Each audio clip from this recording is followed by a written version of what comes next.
अनंत से अभी हमारे अनंत पद के मित्र थे रविंदर जैना जी और शिखा जैना जी, हस्बैंड वाइफ यहाँ पे आते थे, जिसमें से भी उनको 3-4 विजिट मुश्किल से करते हुए हुआ होगा रविंदर जैना जी को। और बहुत ही सज्जन व्यक्ति थे। उनकी प्यास तो हमने देखा जब हमने वाच किया 3-4 विजिट में, जो भी कैंप में आए, कि उनकी प्यास तो बहुत तीव्र थी। बस वो कभी बस, लेकिन वो कभी किसी एनलाइटन गुरु से टकराए नहीं थे, जो कि आपसे मिलने के बाद मैं उनकी बातें सुन रहा था, समझ रहा था, बहुत ही प्रभावित थे, बहुत ही खुश थे। लेकिन अभी हमने देखा कि कल या परसों शायद उनकी डेथ हो गई। तो इस पे आप क्या कहेंगे? देखिए, जो रविंद्र जी की मृत्यु का समाचार आया तो दुखद है, और अभी देखा जाए बहुत उम्र भी नहीं थी उनकी, और निश्चित ही बहुत ही सरल प्यारे व्यक्ति थे। प्यास भी उनकी बहुत थी। उड़ीसा के रहने वाले थे, दोनों लोग आ रहे थे। तो अभी मुझे भी सूचना मिली तो ये बात तो बड़ी दुखद थी। लेकिन जब हम इस यात्रा में हैं तो इन चीज़ों को देखने का हमें एक अलग नज़रिया पैदा करना चाहिए।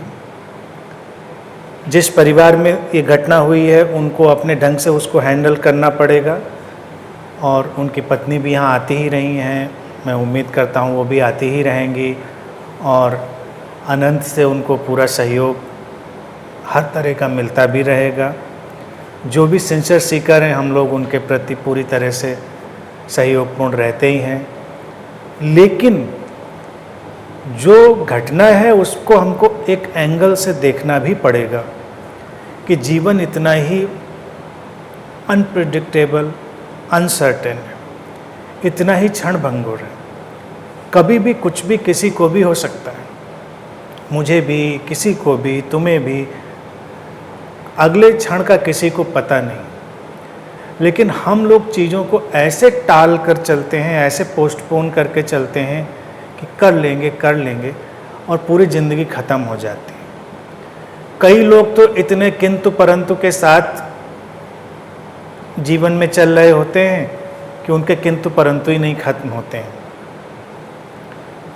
तो जब भी कभी अवसर मिले जीवन को जीने का, अपने को खोज पाने का, यानी कि जो सीकिंग है उसको मैटेरियलाइज कर पाने का, तो उसका पूरा सदुपयोग कर लेना चाहिए जल्दी से जल्दी। इसीलिए व्यक्ति के पास कोई पैनिक नहीं होना चाहिए, लेकिन फिर भी उसको बड़ी अर्जेंसी में होना चाहिए। हम लोग न जाने कितनी बेकार की बातों में अपना टाइम वेस्ट कर रहे होते हैं। 99% हम बस टाइम वेस्ट कर रहे होते हैं, और जब बुलावा आ जाता है तो बड़ी परेशानी होती है। हमको लगता है कि बस अभी तो सब बाकी पड़ा है। हर जगह मृत्यु देखिए घट रही होती है, लेकिन कोई कभी इससे सीखता नहीं। ये बड़ी ताज्जुब की बात है। अब ये जो घटनाक्रम अपने अनंत के मित्र के साथ हुआ, उसको इस लाइट में भी देखें कि वो सिंसियर सीकर थे, और फिर भी उनके साथ ये घटना घटी। तो सिंसियर सीकर को बहुत अलर्ट होना चाहिए। अलर्ट होने का मेरा तात्पर्य यही है कि अपनी इंटेंसिटी डालिए, अपने प्राणों को डालिए अपने जीवन में, और जो बेशकीमती जीवन मिला है उसका सदुपयोग करिए, यूटिलाइज करिए। देखिए, जी तो सब कोई रहा है, मरेगा भी हर कोई। इन दो बिंदुओं के बीच में जीवन क्या बनेगा, क्या होगा, ये सारी साधना, ये सारा जो खेल चलता है, ये सब उसी चीज़ का है। तो मृत्यु से डरना, घबराना किसी को नहीं चाहिए। नियम ये भी है कि जिसको जब जहाँ जैसे जाना है वो वैसे ही होगा। तो उस बात से कभी परेशान होने की, विचलित होने की भी ज़रूरत नहीं है। हर घटना हमारे लिए कुछ लेकर आती है, हमारे लिए कोई सूचना, हमारे लिए कोई संदेश लेकर आती है। तो उस संदेश को पकड़ना चाहिए। और संदेश यही है कि इतने जैसे स्पॉन्टेनिटी की बात हो रही थी तो उसको केयरलेसनेस से भी जोड़ा जा सकता है।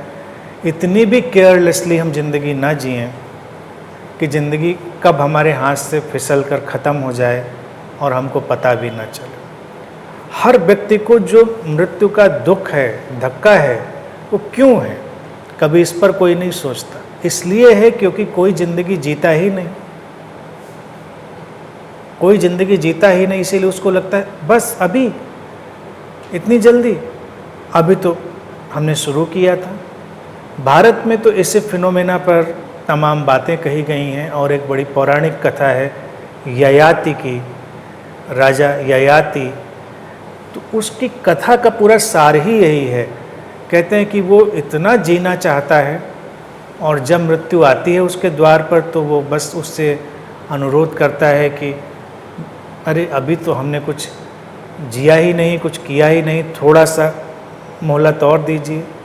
अब कोई मृत्यु किसी को मोहलत नहीं देती, वहाँ अर्जी लगाने के चांस नहीं होते, लेकिन ये स्टोरीज होती हैं। तो कहते हैं कि मृत्यु उसको कहती है कि भाई तुम्हारे इतने पुत्र हैं, कोई अगर मेरे साथ चलने के लिए तैयार हो तो तुमको 100 साल दे देंगे। तो तैयार कर लिए जाते हैं पुत्र। घटना चलती रहती है, कहते हैं वो हजारों साल चल जाती है घटना, अंत कभी इसका नहीं आता। यानी कि वो इतनी बड़ी तृष्णा है कि व्यक्ति को हमेशा लगता है कि अभी तो हमने जिया ही नहीं। लेकिन अगर हम फुलफिल्ड जीवन जीते हैं, अपने स्रोत से जो हम जुड़े हुए ही हैं, जुड़ना नहीं, हम जुड़े उसके स्मरण में आ जाते हैं, हम अपनी अवेकनिंग में प्रवेश कर जाते हैं, तो किसी को भी फिर मृत्यु का भय नहीं होगा। मृत्यु के अपने जो परिस्थितिगत परेशानियां होंगी वो तो होंगी, लोगों को दुख भी होगा, वो भी होगा ही, इसमें भी कोई दो राय नहीं। क्योंकि जब कोई जाता है बीच से तो उसका एक खालीपन हमें परेशान भी करता है। लेकिन फिर भी जो लोग जीवंतता से जी रहे होते हैं उनको जाने की कोई भी परेशानी नहीं। मेडिटेटर जो है और जो सीकर है उसका एकम्प्लिशमेंट ही यही है साधना का, कि जब मृत्यु का क्षण हो किसी भी रूप में तो वो उसको पूरे ग्रेस से एक्सेप्ट करे और कहे ठीक है। या ठीक ठीक अर्थों में कहा जाए कि जब एकम्प्लिशमेंट उसका बिल्कुल ठीक अपनी जगह पर पहुंच चुका है, परिपक्व हो चुका है, तो कोई भी क्षण मृत्यु का हो उसे कोई परेशानी नहीं।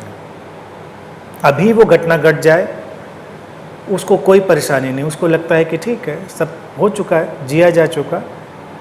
यानी कि इस सेगमेंट तक, इस फ्रेम तक तो सब फिल्म पूरी थी, यहाँ पर भी एंड कर सकते हैं और थोड़ी आगे चलती है तो वहाँ भी एंड कर सकते हैं, वो तो देखा जा सकता है। एक बुद्ध की पहचान भी यही है कि वो हर क्षण मृत्यु के लिए तैयार है, क्योंकि वो एक परिपूर्णता में जी रहा है, कुछ भी अधूरा पीछे छोड़ा नहीं है। हर क्षण को एक कंप्लीट सेगमेंट की तरह जिया गया है, परिपूर्ण ढंग से जिया गया है। तो मेडिटेटर को यही जीवन शैली अपनानी चाहिए और जीवन की अनिश्चितता को हमेशा स्मरण रखना चाहिए। ऐसे नहीं जीना चाहिए कि हमको 1000-2000 साल की ज़िंदगी मिली हुई है और सब हम देख लेंगे। हम तमाम बेकार की चीज़ें करते हुए कब चल देंगे किसी को पता नहीं। तो इसलिए जो कुछ भी जीवन में सार्थक जान पड़ता है उसको जीने की कोशिश करें, उसमें अपने प्राण डालें, उसके लिए कोशिश करें, प्रयास करें और जितनी इंटेंसिटी से जी सकते हों जिएं। यही बात मैं समझता हूँ है जो ऐसी घटनाओं में छुपी होती है। और अभी ये घटना देखिए ऐसे मित्र के साथ है जो बहुत आना चाहते थे यहाँ हमारे पास और आए भी अपने बहुत प्रयासों के साथ। वो किंचित अपने जो भी स्वास्थ्य कारण रहे होंगे उनसे नहीं आ पाए, बार बार आना चाहते थे। लेकिन तमाम लोग तो छोटी छोटी बातों से नहीं आ पाते, आना चाहते हैं, कहते वो यू टर्न लेके आना पड़ता है तो मुश्किल हो जाती है। वन वे है इसलिए मुश्किल हो जाती है, ट्रैफिक ज़्यादा होता है इसलिए मुश्किल हो जाती है। ऐसे ऐसे ट्रिवियल सतही कारणों से लोग नहीं आते। मैं नहीं कह रहा कि आने से कोई बड़ा चमत्कार होने वाला है, लेकिन अगर आने का भाव है और तुमको उसमें कोई मूल्य नज़र आता है तो उसके लिए थोड़े प्रयास तो करने पड़ेंगे, थोड़ी इंटेंसिटी तो डालनी पड़ेगी। कई लोग तो देखिए मेरे पास मैसेज आते रहते हैं, वो होम डिलीवरी की ही बात करते हैं और मैंने इसीलिए वो बंद कर दिया। बिल्कुल कोई मेरे लिए मुश्किल थोड़ा ही है, मैं सारे शहर दुनिया के कहीं भी जाऊं, जाया जा सकता है। पहले के तमाम मास्टर जाते ही रहे हैं, इस देश उस देश, इस शहर उस शहर। मेरा एक्सपेरिमेंट है कि मैंने कहा मैं कहीं नहीं जाऊंगा। साधना जब इतनी सरल है और इतनी सरलता की बात आ गई है तो आप आइए, दुनिया के किसी भी कोने में हो आपको आना यहीं होगा। तो लोग पूछेंगे कि हमारे शहर में नहीं आते गुरुजी। शहरों की बात होती है, लखनऊ में तो कई मोहल्लों की भी बात होने लग सकती है कि इस कॉलोनी में नहीं आते, उस कॉलोनी में नहीं आते। तो इतना भी अगर किसी के पास एफर्ट करने का मादा नहीं है तो उसको तो परेशानी और तकलीफ होगी। तो साधकों के लिए ये सब घटनाएं ये है कि जल्दी करिए। अगर आपको कोई मूल्य नज़र आता है तो उसमें डालिए ऊर्जा। और मेरे पास तो लंबी लिस्ट है ऐसे लोगों की जो मुझसे कहते रहे कि मिलना है, अनंत श्री आपसे मिलना है। तो मैं तो किसी को मना नहीं करता, टाइम लीजिए मिलिए। तो मैं कहता ठीक आ जाइए। कई बार टालते टालते वो दुनिया से ही टल गए, बड़ी लिस्ट, नहीं आ पाए। तो अब मेरा जवाब यही होता है, जब कोई 2-3 बार कह देता है कि मिलना है तो मैं कहता हूँ जल्दी मिल लीजिए। चौथी 5वीं बार पता नहीं मौका मिले ना मिले।